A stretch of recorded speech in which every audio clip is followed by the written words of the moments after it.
Form ప్లాట్లు పేరిట అనుమతులు లేని లేఅవుట్లలో ఫ్లాట్లు కొని ఇబ్బందులు పడొద్దని హైడ్రా సూచించింది. నగర శివారుల్లో ఫారం ప్లాట్ల పేరిట అమ్మకాలు జరుగుతున్నాయని, వీటిని కొన్నవారు తర్వాత ఇబ్బందులు పడాల్సి ఉంటుందని హెచ్చరించింది. ఫారం ప్లాట్ల రిజిస్ట్రేషన్లపై నిషేధం ఉన్నప్పటికీ కొన్ని ప్రాంతాల్లో అమ్మకాలు జరుగుతున్నాయని హైడ్రాకు వచ్చిన ఫిర్యాదుల మేరకు తెలుస్తోంది.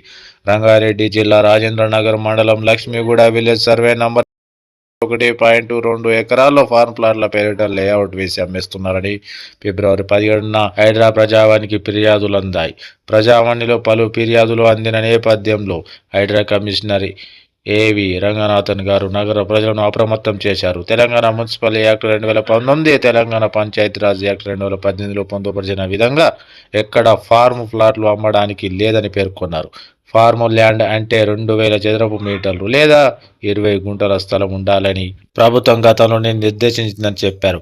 ఈ మేరకు ఫార్మ్ ప్లాట్లు రిజిస్ట్రేషన్లు చేయరాదని స్టాంపులు రిజిస్ట్రేషన్ల శాఖకు ఆదేశాలు కూడా ప్రభుత్వం ఇచ్చిన విషయాన్ని గుర్తు చేశారు.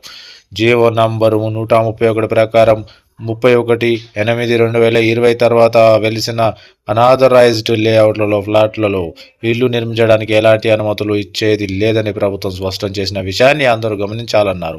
నగర పరిధిలో హెచ్ఎండిఏ నిబంధనల ప్రకారం 10% పార్కుల కోసం, 30% రహదారుల కోసం స్థలాలను కేటాయించాల్సి ఉన్నా ఎక్కడ ఆ నిబంధనలను కూడా పాటించడం లేదని ఫిర్యాదుదారులు హైడ్రాకు నివేదించారు.